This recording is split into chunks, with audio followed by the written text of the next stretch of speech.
Halo pemirsa, kembali lagi di One News Bola akhir pekan. Bos Johor Darul Takzim Tunku Ismail Idris melayangkan kritik keras terhadap keputusan FIFA yang menolak banding Federasi Sepak Bola Malaysia dalam kasus pemalsuan dokumen pemain naturalisasi.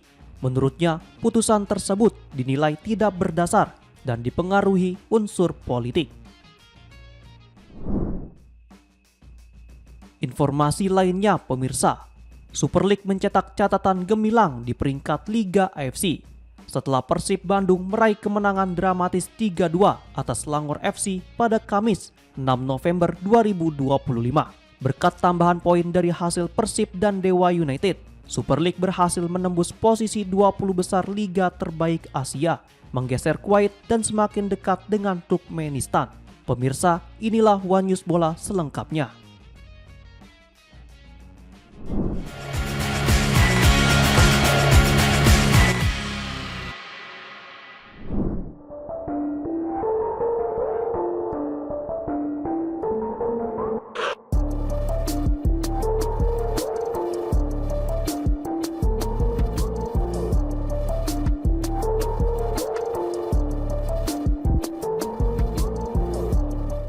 Timnas Indonesia U17 harus mengakui keunggulan Brasil setelah menelan kekalahan telak 0-4 pada laga penyisihan grup H Piala Dunia U17 2025 yang berlangsung di lapangan 7 Aspire Zone, Doha, Qatar, Jumat 7 November 2025. 3 gol Brasil tercipta di babak pertama melalui aksi Luis Eduardo, gol bunuh diri Putu Panji, serta sepakan Felipe Moraes. 1 gol tambahan disumbangkan Juan Pablo di babak kedua.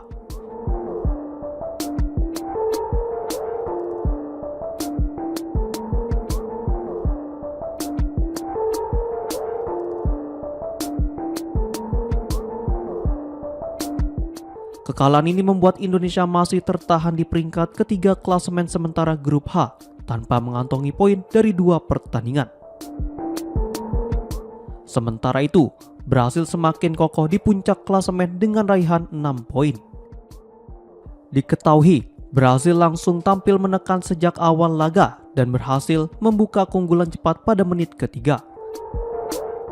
Luis Eduardo mencetak gol lewat sundulan setelah menerima umpan silang Del membawa timnya unggul 1-0. Selekau muda semakin percaya diri dan terus menekan pertahanan Indonesia. Tekanan tersebut berbuah gol kedua pada menit ke-33 ketika tendangan Kaike mengenai Putu Panji dan masuk ke gawang sendiri mengubah skor menjadi 2-0. Tim asuhan Carlos Patetucci belum menghentikan serangan. 6 menit berselang, umpan Kaike berhasil dikonversi Felipe Moraes menjadi gol ketiga pada menit ke-39. Hingga babak pertama berakhir, Brasil unggul 3-0 atas Indonesia. Memasuki babak kedua, Brasil tetap mendominasi permainan. Peluang Zi Lucas dan Juan Pablo sempat mengancam gawang Dava Al-Ghassemi, namun belum berbuah gol. Upaya mereka akhirnya membuahkan hasil pada menit ke-75. Ketika sepakan jarak jauh, Juan Pablo menembus gawang Indonesia setelah menerima umpan Arthur Ryan, memperlebar keunggulan menjadi 4-0.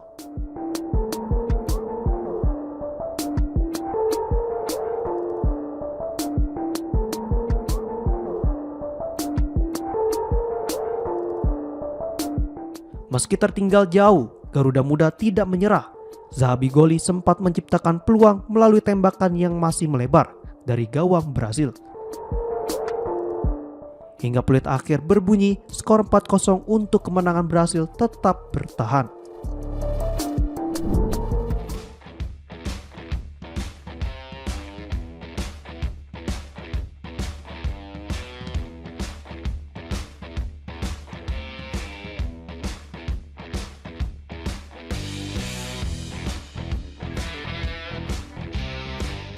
Ranking Liga-Liga Asia versi AFC terbaru menunjukkan lonjakan signifikan bagi Liga Indonesia setelah pertemuan kedua Persib Bandung kontra Selangor FC pada Kamis 6 November 2025. Kemenangan dramatis Persib 3-2 di Malaysia membuat Super League kini masuk 20 besar AFC, menggeser posisi Kuwait dan mulai mengejar Turkmenistan.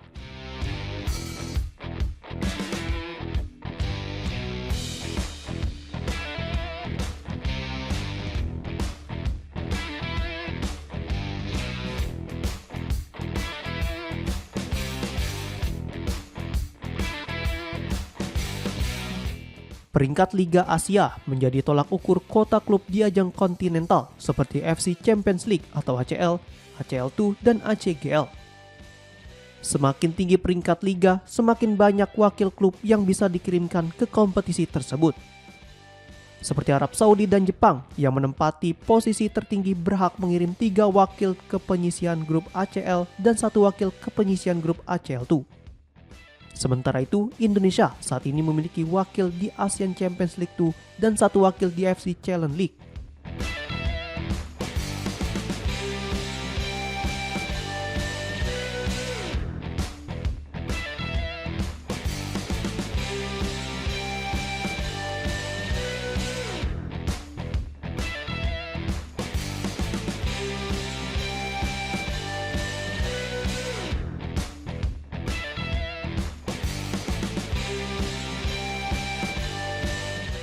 Peningkatan peringkat Super League didorong oleh performa apik Persib di ACL2 dan Dewa United di ACGL. Persib menyumbang 8.667 poin ditambah 6.500 poin dari Dewa United, sehingga rata-rata akumulasi Super League mencapai 7.783 poin tambahan. Angka ini lebih tinggi dibanding liga-liga elit seperti Iran, Cina, maupun negara tetangga Malaysia dengan 6.000 poin dan Vietnam hanya 5.667. Meski peningkatan peringkat ini cukup signifikan, ranking AFC tidak hanya menghitung performa satu musim, tetapi mengakumulasi hasil 8 musim terakhir. Dengan demikian, Super League kini menempati posisi 20 besar Asia, menandai kemajuan dibanding sebelumnya.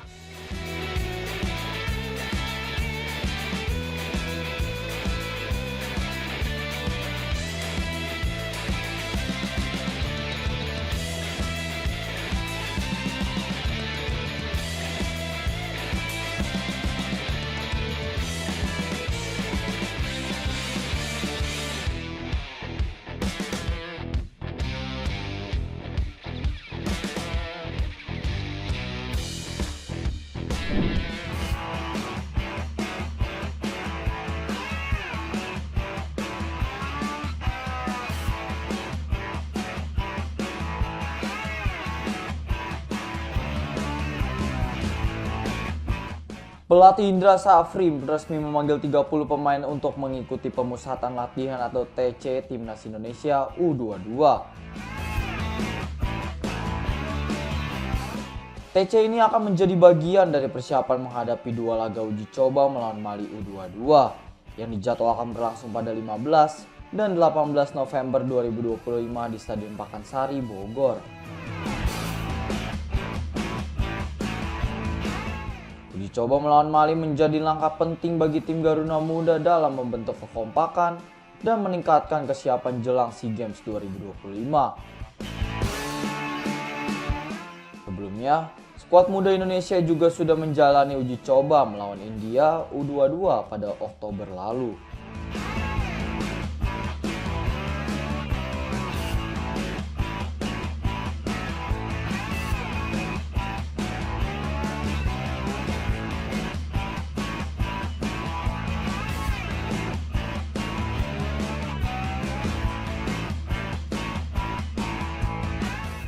Di daftar yang dipanggil, terdapat beberapa pemain diaspora seperti Ivar Jenner dan Mauro Zylstra yang dipercaya memperkuat tim.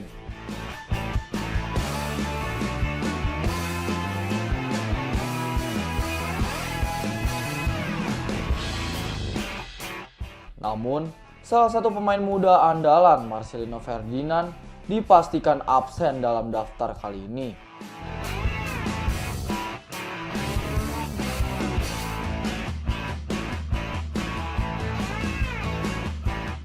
Indra Safri menilai laga melawan Mali akan menjadi ajang berharga untuk menguji kemampuan para pemain. terutama dalam menghadapi tim dengan karakter permainan yang berada dari Asia Tenggara. PSSI juga tengah mempersiapkan penjualan tiket untuk dua laga ini agar supporter dapat memberi dukungan langsung kepada Garuda Muda di stadion.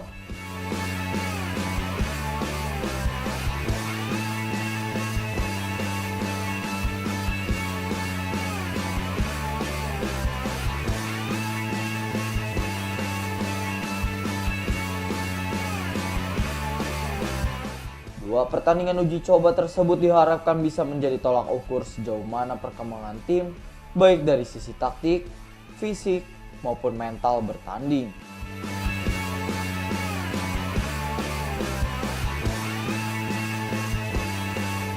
Langkah ini juga menjadi bagian penting dari strategi jangka menengah PSSI dan pelatih Indra Safri untuk membangun tim yang solid dengan target utama membawa prestasi emas di SEA Games 2025 mendatang.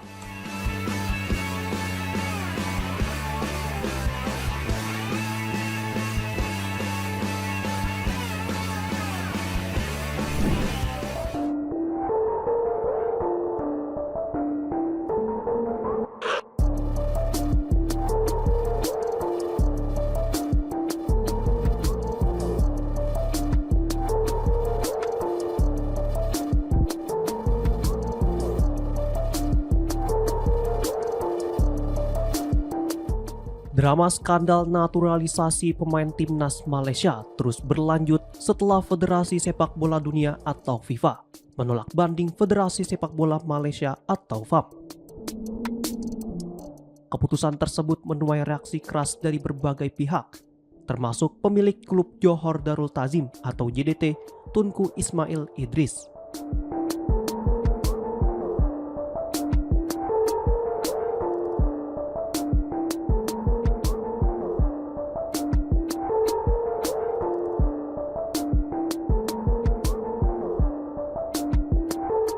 Tunku Ismail menilai keputusan FIFA yang menolak banding FAM dan tetap menjatuhkan sanksi tidak memiliki dasar yang jelas. Dirinya menyoroti terutama hukuman larangan bermain selama 12 bulan terhadap 7 pemain naturalisasi Malaysia yang dianggap tidak terlibat langsung dalam proses pemalsuan dokumen. Diketahui FIFA sebelumnya menjatuhkan sanksi berat kepada FAM atas pelanggaran pemalsuan dokumen kewarganegaraan 7 pemain naturalisasi,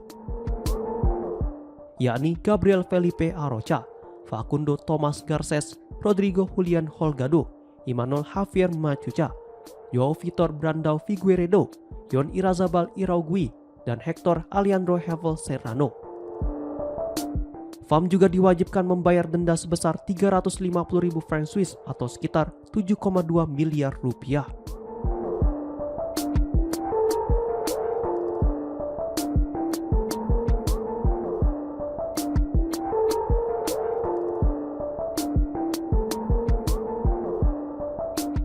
Sementara itu, menurut Tunku Ismail, keputusan tersebut tidak sesuai dengan pasal 22 Kode Etik Disiplin FIFA yang menyebutkan bahwa pemain hanya dapat dijatuhi sanksi jika terbukti terlibat langsung dalam pemalsuan dokumen.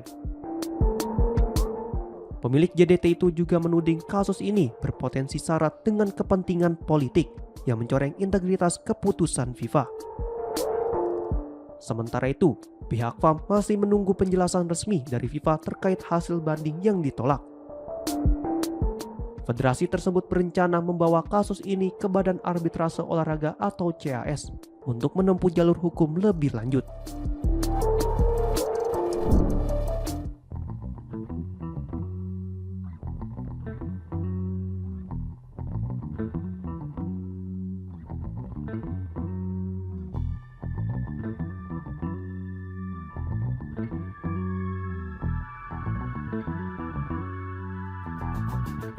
Cristiano Ronaldo kembali menjadi sorotan usai mengungkap pandangannya soal Piala Dunia. Dalam wawancaranya bersama jurnalis Inggris Piers Morgan, mega bintang asal Portugal itu ditanya apakah memenangkan Piala Dunia masih menjadi impiannya yang belum terwujud sepanjang karir.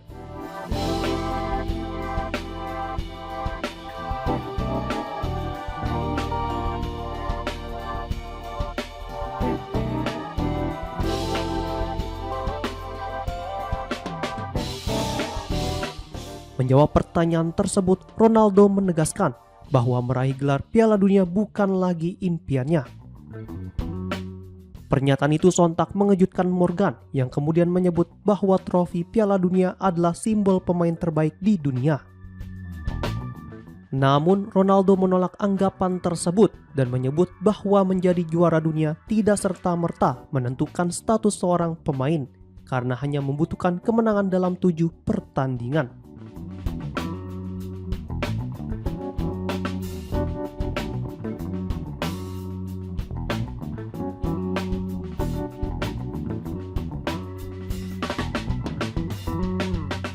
Pandangan terbaru Ronaldo ini berbanding balik dengan pernyataannya sebelum Piala Dunia 2022 lalu. Kala itu, pemain berusia 40 tahun tersebut mengaku sangat bersemangat menyambut turnamen. Bahkan sempat menyatakan ingin menyudahi dominasi Lionel Messi di ajang tersebut. Ronaldo juga pernah mengungkap bahwa memenangkan Piala Dunia merupakan impiannya. Salah satunya melalui unggahan di akun media sosialnya setelah Portugal tersingkir dari perempat final Piala Dunia Qatar usai kalah dari Maroko.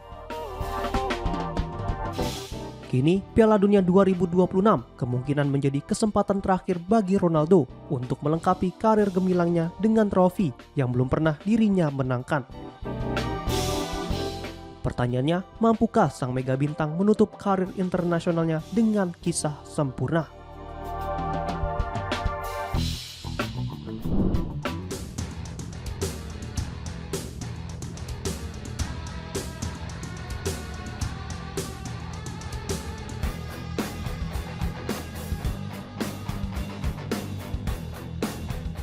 Usai resmi mengakhiri kerjasama dengan klub Manisa BBSK asal Turki, pevoli andalan Indonesia Megawati Hangestri Pertiwi kini memilih fokus mempersiapkan diri bersama timnas voli putri Indonesia menjelang SEA Games 2025 di Thailand.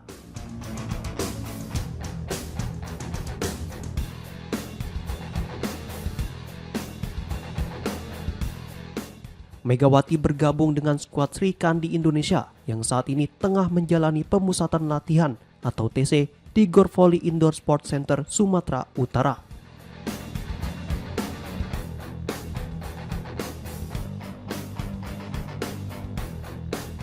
Kehadiran pemain berjuluk Megatron itu terungkap melalui unggahan resmi Persatuan Bola Voli Seluruh Indonesia Sumatera Utara pada Selasa 4 November 2025 malam waktu Indonesia Barat yang menampilkan Megawati berpose bersama atlet muda Akademi Sumut Falcons.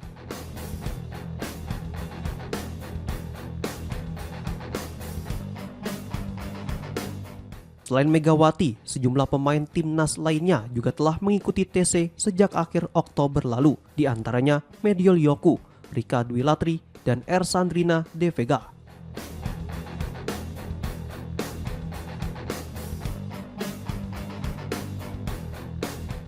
TC ini menjadi bagian dari pemusatan timnas voli putri Indonesia menuju ajang SEA Games 2025 yang akan digelar di Thailand pada 9 hingga 20 Desember mendatang.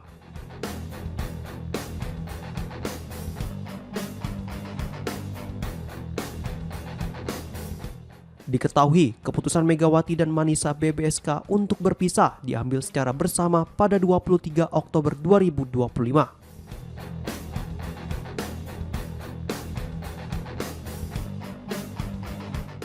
Klub yang berlaga di kasta kedua Liga Voli Turki itu menyebutkan Megawati tidak memenuhi kewajiban kontraknya setelah tidak kembali ke Turki 3 hari usai turnamen Live Volley Divisi Utama 2025 berakhir.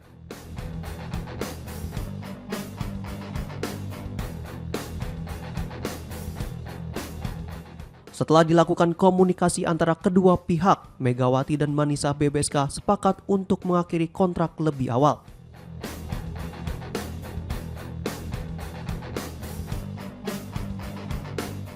Ini menjadi momen pertama Megawati tampil di publik setelah keputusan tersebut, sekaligus menandai fokus barunya untuk memperkuat Indonesia di ajang internasional.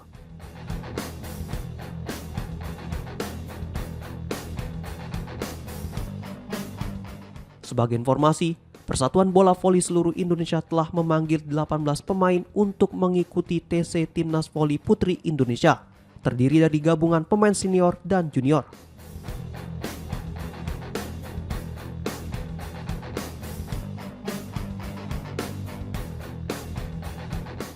Latihan intensif tersebut dijadwalkan berlangsung hingga akhir November 2025 sebagai bagian dari persiapan menuju SEA Games mendatang.